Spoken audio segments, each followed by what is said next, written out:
Buckeye Nation, what's going on? Huh. Are you struggling like we are? Because, man, what a loss that was. But we are still confident. Buckeye Nation, man, hey, I wouldn't say we're getting used to these losses.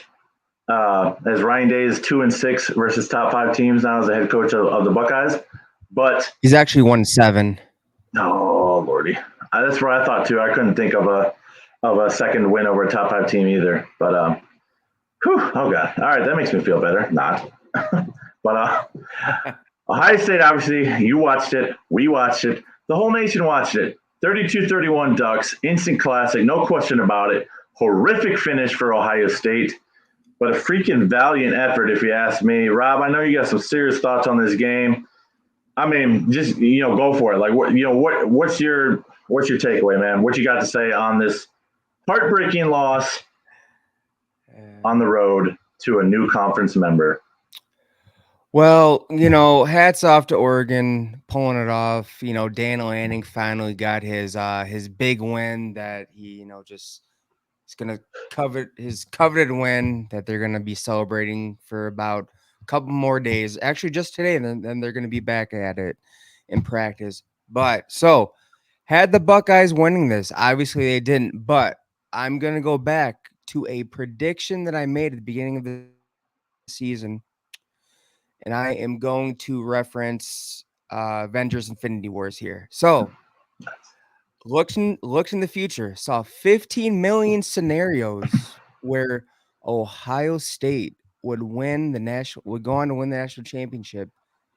And out of the 15 million, there is one scenario where they win it all. And the scenario was they lose to Oregon early in the season. They get their revenge in the Big Ten title game, and then they make a deep run in the playoffs and win the national championship. This is a team who is clearly went with their first battle test. They failed. And this is a team that is going to need to know heartbreak, which it happened. That was a very heartbreaking loss. Is going to have to know heartbreak in order to obtain glory. So this is the scenario that I'm going with, and I should have went with when making my prediction. I'm sticking with it. Let me back you up before you say this, because Rob did say this on a live. I think multiple lives actually. So if you want to check tape, go back and see it because Rob said this. But go ahead. I don't want to see your thunder, but I just want to let you know that this is not just I'm changing my mind. No, he said this. So I was really liking how Ohio State played. So I just said, what the heck? You know what? In the back of my mind, I have my prediction, but I'm going to make a prediction for this game just because I like how Ohio State was playing. But after my prediction, I picked Ohio State to win 34-20. Obviously, that did not happen. Didn't even come close.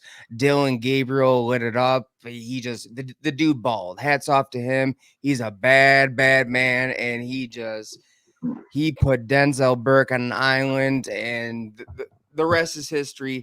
They gave up the most points since the 2022 playoff game versus Georgia, probably over 400 yards, giving up 400 yards of offense to the Oregon Ducks. But again, this is the one scenario that I saw happening in order for them to make a deep run. They're going to play the chip on their shoulder the rest of the season. They know heartbreak now. They probably never want to experience this again. They beat themselves. Again, hats off to Oregon, but you know what? The fact that they lost by 1 point after all the penalties. I mean, they tripled Oregon in penalties. Triple them. And miscues, fumble by Junkins, what the heck happened in the last minute of the game? That is on Ryan Day. But before I get in more into Ryan Day, I will say that he's making more gutsier calls. He went for it about 3 times when it was 4th and short, paid off each time. And that's what you need to do in the big games. And that's what I said in the beginning of the season. You can go check the tape on that as well, that he needs to make more gutsier calls. And he's done that. But the one thing that he is lacking is keeping his composure during the final moments of a very tight game and a high stakes game. you could clearly see on his face that he wasn't very confident that his team, or he was just like way too frantic. Like And scared. when your leader's scared, it rubs off on the players. But again, and here's some things that I want to see going forward. I don't ever want to see Ohio State give up that many yards on defense again this season. It was a big letdown seeing how many passing yards that they had the number one passing defense in the nation last season. And so didn't give up a single play of over 20 yards the entire year. We probably gave up 5 just last night. Yeah. So again, and you know what? Their running back balled out too, over 100 yards rushing, and then pretty much over 300 yards passing. No excuse. Denzel Burke needs to get it fixed. I don't know what happened with Denzel Burke. I don't know if, because he was phenomenal last season. And this was my concern beginning of the game. I mean, before the game, was they are going to kill us with speed. They're going to get us with the crossing routes. They are going to put I didn't necessarily say they're going to put our cornerbacks on the island, but they just, at times, Berg just looked like he didn't know what he was doing. Like he wasn't in the moment type of deal. But I'm going to leave you with what are your thoughts, Peter? I got some thoughts. Trust me. Just to piggyback on your last thought right there with Denzel, 4-year starter here at Ohio State, phenomenal freshman season, sophomore slump, if you remember, in 2022, horrible pass defense overall in 2022, if you remember. 2023, Denzel freaking locked down Burke. So far this year, it looked phenomenal. But guess what, man?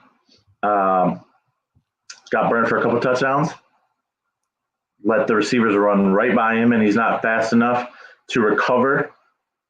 And the third thing about it, Dillon Gabriel freaking dropped dimes all night. So even though Denzel got beat, Gabriel had to make the throw. There were very few instances last night where he did not make the perfect throw.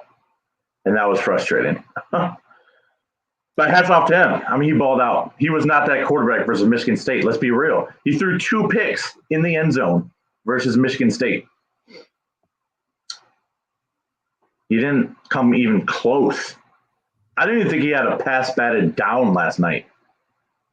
No, Caleb Downs had one. Caleb Downs had one at the line, but that was, that's not a defender defending a receiver. Okay, so that's that thought on Denzel. You mentioned Ryan Day, and so let's mention him. Let's talk about this matchup just real quick, but specifically with Ryan Day. Okay, before we came on, man, I vented a little bit about Ryan and my thoughts, and you brought it up briefly. Ryan Day, in the big moments, has a look on his face. I saw it versus Michigan last year in 2023. It might have even been there in 2022, but I can't remember. But I dang sure saw it last night. Ryan Day looks stressed and full of anxiety, I should say, in the waning moments of a tense, close football game. When is the only time he overcame that emotion and Ohio State got a victory? Last year versus Notre Dame in South Bend. What did he do? What did he do? He freaking went off on a 90-year-old geriatric. Lou Holtz called a 90-year-old out for talking smack. Not a good look, in my opinion, looking back on it, but I loved it in the moment. I'm not even going to front because I was full of passion myself. That said, I bring that up to say this. Ryan Day is an emotional coach, okay? Urban Meyer was an emotional coach. And I saw in games, this is the difference here. Just stick with me. Urban Meyer crapped his pants versus Purdue in 2018, a game in which I was in attendance at, Iowa 2017, and let's be honest, he crapped his pants versus Penn State in 2017, the week prior to Iowa, but JT Barrett bailed him out. Now, here's the difference between Urban and Ryan, and it's a big difference. Urban knows how to freaking win the big game. Does Ryan Day? I send it to you. So as of right now, he is 1-7. His one big win was Clemson in the 2020 playoffs. Yeah. But other than that, you know, you have Bama, then Michigan, then Michigan. No, don't say it again. Georgia. That team up north. Oregon, and even Oregon again. Like, yeah, twice now. That's 7. That's 1-7 versus the big names. Rough, bro. You know, I just, again, you know, I think it was a big step in the right direction, and they're gonna have to do a lot of they're gonna have to do a lot of soul searching during this bye week. Why do you think? Because they converted the 4th down, so you were pleased with that, or what do you think? I was really pleased with that. I'm like, this is new. Like, Ryan Day usually shrinks. Ryan Day last season, you know, if you look at the Michigan game, he shrunk in those moments. He punted the ball away. Yeah, I haven't watched the highlights again today. Typically, that's something I do on a Sunday. I rewatch games. Busy day, and a lot happened today. That was out of my control. But anyway, I think the first drive, we were at our own 42 or 43 or 44, and we freaking went for it on 4th and 1. Wow. And that's what I'm talking about. It paid off too. They scored on that drive. I'm telling you, like, it's moving the right direction. This is the one growing pain. They got all the kinks out. They should know what they have to do now. But here's the thing. Knowles needs to dial up a different scheme. This whole edges stay home, and it's not working. You can't let someone like Dillon Gabriel stand back and just fire away. Like, I just, it's sickening. Jim Knowles' defense is extremely consequential, and it shows. I mean, yeah, sure, you want to try to keep everything in front of you, and, you know, put a spy on Gabriel, but you gave the dude, like, all the time. Like, that dude could have freaking walked the dog, went to the park, had a glass of lemonade, and threw a touchdown pass. Like, come on. How many times, bro? How many times did we sit in a zone and we had no defender within 10 yards of a receiver catching the football last night? Too it was many. Infuriating. And here's the thing. Knowles is terrible at in-game adjustments. Just awful. I didn't see any. Okay. Interesting. I mean, did you see any in-game adjustments? Well, okay, God, this is where I wish I had watched at least highlights today. But I mean, I think before Oregon's last touchdown drive, I think they only had 10 points in the second half. Yeah. So that's pretty good improvement. He made the halftime adjustments. I'm talking about, okay, they did to the last 2 drives. We need to dial this up now. You know, it's time to let the edges loose. I'm tired of talking about it. It is time to let the edges loose. He has been talking about it for a long time. There can't be this whole let's just get a pass rush and that's that. It's not working. This dude is going to cost us in games with high-powered already did. I shouldn't have to say it. Already did cost us in the high powered offense against Oregon. For this season, The dude had all day. he And was it's gonna cost us in recruiting in the future in terms of edges. No elite edge is going to want to come to Ohio State if this is what they are going to get in terms of what the hell is my job gonna be? What am I doing? Am I a Dylan Stewart. linebacker? Am I gonna put my hands in the dirt? Am I gonna drop back in the pass? Am I just staying home? They're pure edges. If I was JT Tuimoloau, I wouldn't have come here. If I was Jack Sawyer, I wouldn't be at Ohio State right now. But you're dang lucky that he's an Ohio kid. Columbus native, yep. Here's the thing, man. I was shocked when we got Edric Houston to commit. 5-star defensive end. I don't know how we convinced him to come to Columbus. I'm really happy we did. Michigan fans will say the bag. It's certainly not scheme related. I'll tell you that much. Here's the thing. You said Jim Knowles needs a new scheme. Well, I don't necessarily disagree, but that is all he knows. So essentially, when I hear you say that,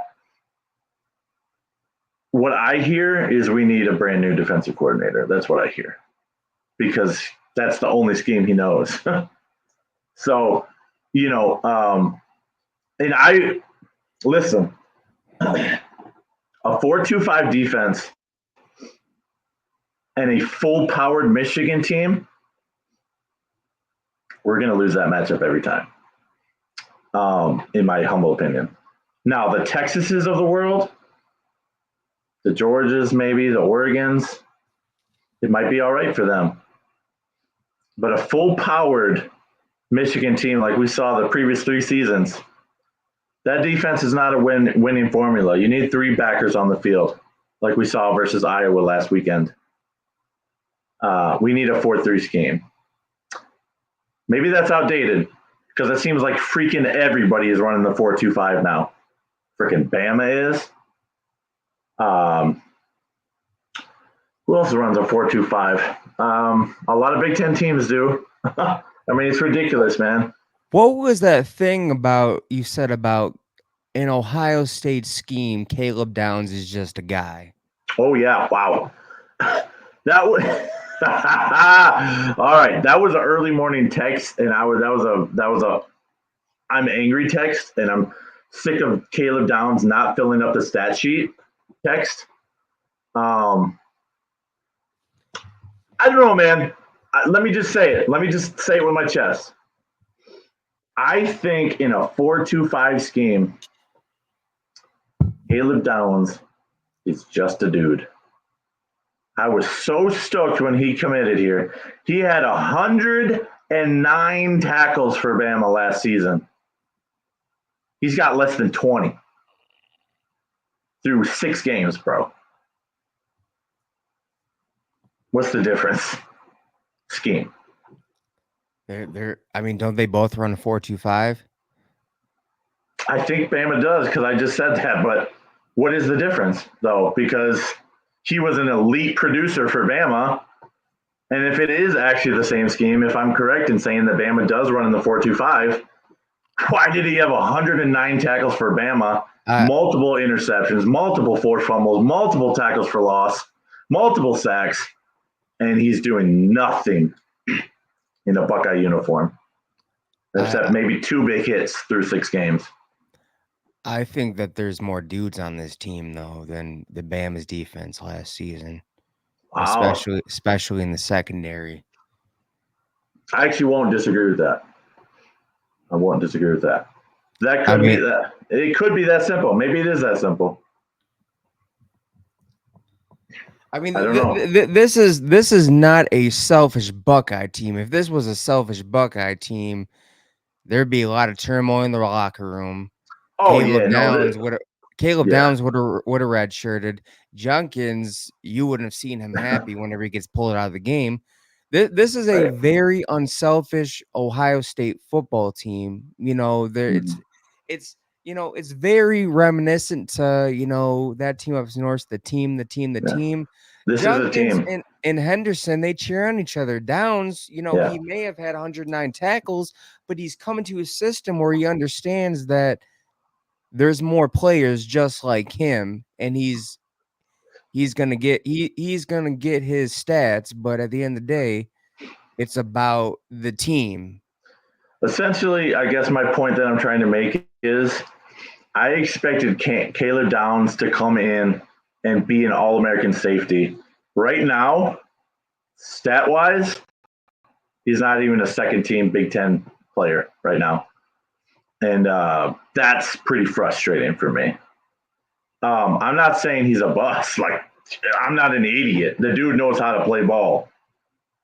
He's just not playing ball for the Scarlet and Gray so far. So I I want to mean, see more. I want to see more in the second half of the season. I need to see a lot more. what do you expect from him? Because you know what, I mean, at least 80 tackles in the season. there's Hancock, there's Ipnosa, there's Ransom, there's Burke, there's Simon, there's Styles. I mean, there's a lot of dudes out there, man. Like I in mean, terms of I wanted to see him play the zone a lot better versus Oregon. I wanted to see an interception, I'll be honest, versus Oregon for sure. He has no interceptions on the season. Not a one, not even close to one. Let's be honest about that. This is not a Caleb Downs bash fest. It's turning into that for me.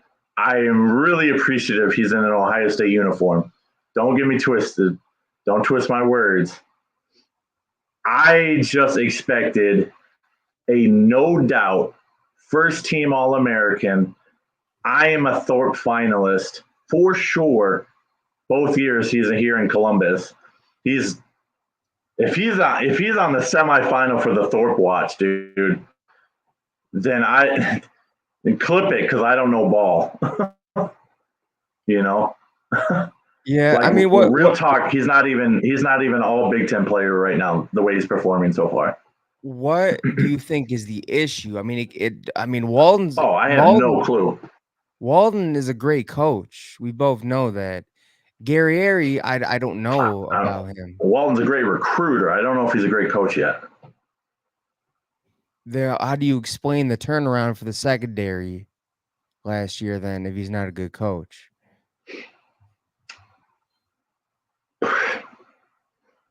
I don't know, but how do you explain last night? 370 passing yards. I don't know, man. Anyway, moving on to the next point because I'm not an X's and O's guy. I have no clue why Caleb Downs is underperforming. I don't get it. I don't know ball like that. I don't know X's and O's. I know stats. I know eyes.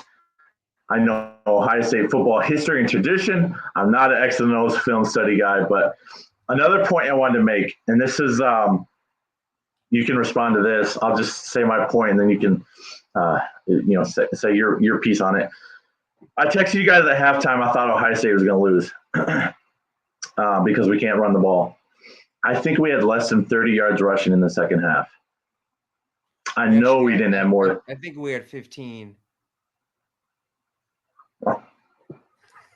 Oh, God. Yeah, it was that bad, man. All right, that's it for tonight. Guys, about to cry on the next video.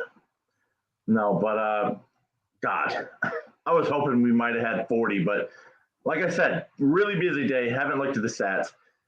TreVeyon Henderson was averaged 8.7 yards per carry. He only got 10 carries. 10. Why? Why, bro? It seemed like after Junkins got the ball ripped out, he just wasn't really much involved anymore after that. Junkins didn't play much in the second half at all. I don't know why. Let's be honest, we really didn't even try to run the ball in the second half. When Chavola went down and Simmons, who is out for the year now, confirmed, or at least out for the next 10 weeks,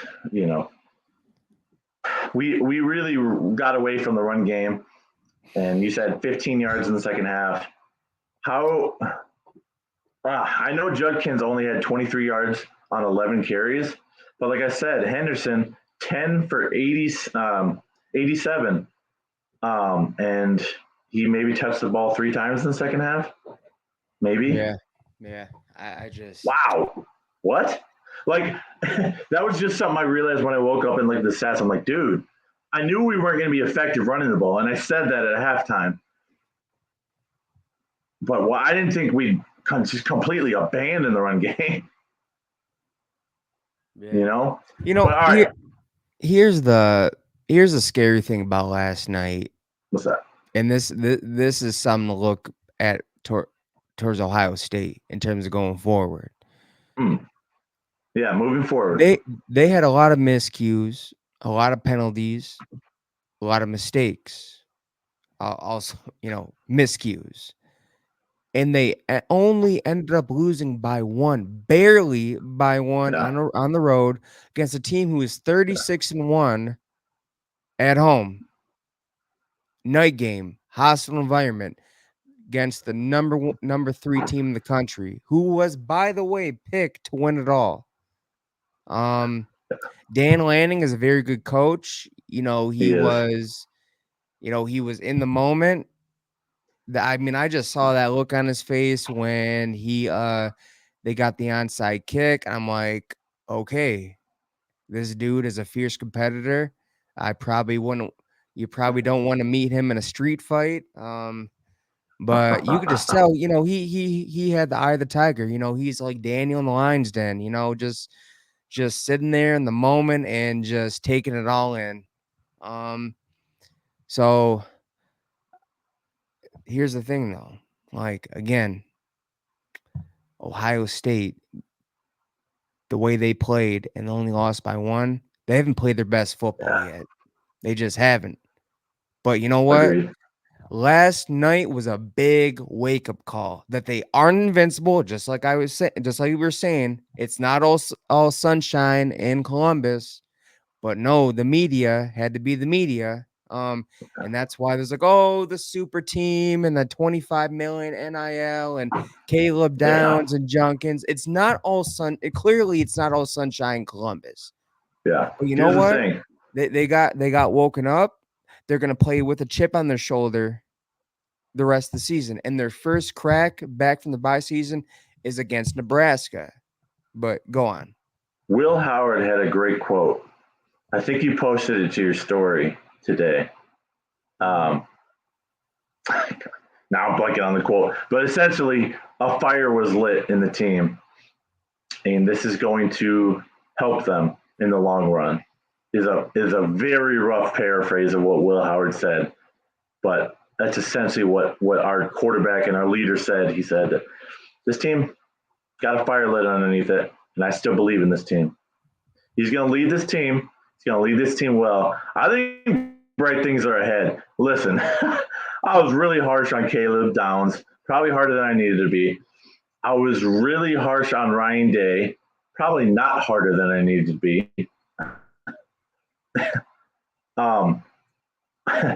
I think good things are ahead for Ohio State, and I think you agree because you were texting that to me and Matt throughout the day. I think Ohio State. I'll say this: if anybody's still watching this point of the video, Ohio State runs the table in the regular season. They go to Happy Valley. 2 weeks from now, they defend the Horseshoe versus the Cornhuskers. They go into Happy Valley. I'm not saying they blow up Penn State. Maybe they do. Probably not, but I think they handle their business and do what it takes to win in another hostile environment. They learn the lesson, they apply the lesson, and they beat Penn State. And, here's the thing. Michigan still scares me a little bit, not because of their offense, but just because how Ohio State has performed as a team the last 3 seasons versus Michigan. So we'll revisit that.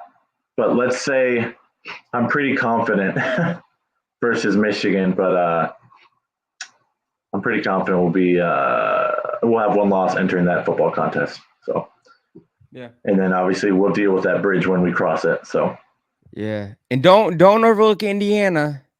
Don't Hoosiers, that's a different ball club this year. they got an offense, yo.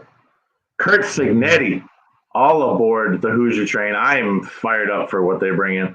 That's gonna be a fun game right before Michigan. Thank goodness that one's in the horseshoe as well. So, anywho, well, that's gonna do it, man. Unless you have any other final thoughts that you just want to burning in your chest to get out about this game before we sign off. I've said my piece. I am excited for the future. I do have Ohio State performing up to expectations and performing well, and I do have them reaching Indianapolis. I'll put it that bluntly. So I've said it before and I said it again. You can go check the tape. You can go check the past videos. I was hopeful, and with Ohio State winning this game, clear didn't happen. My original prediction, which I should have stuck with, is Ohio State would Yeah. lose to Oregon, and they needed to. They need to know that they're not invincible. They need to know that they're not all what the media put them up to be, and they really need to find themselves. And they will find themselves in this heartbreaking defeat, Yeah. and they will run the table in the Big Ten. They will get the revenge in the Big Ten championship, and they will make a deep run in the playoffs, and they will do what they need to do to win the national title. I'm calling my shot. I'm sticking with my prediction for the rest of the season. They will meet Oregon and Indy. They will get the revenge. You will see a different Buckeye team playing with a chip on their shoulders all the way up until then. You heard it here first. I've called a shot. I think we beat Indy, or we beat Oregon and Indy as well. And Indianapolis is a long way from Eugene. It's their turn to fly across the country. Got a lot of football to be played between now and then, of course. We have to handle our business versus some good teams. It will not be a cakewalk, but I do have Ohio State winning a rematch versus Oregon in Indianapolis. It's going to be fun. That's it for tonight here on Buckeyes Battle Cry. Go Bucks and God bless. We will see you on the next one. I-O. Have a good night.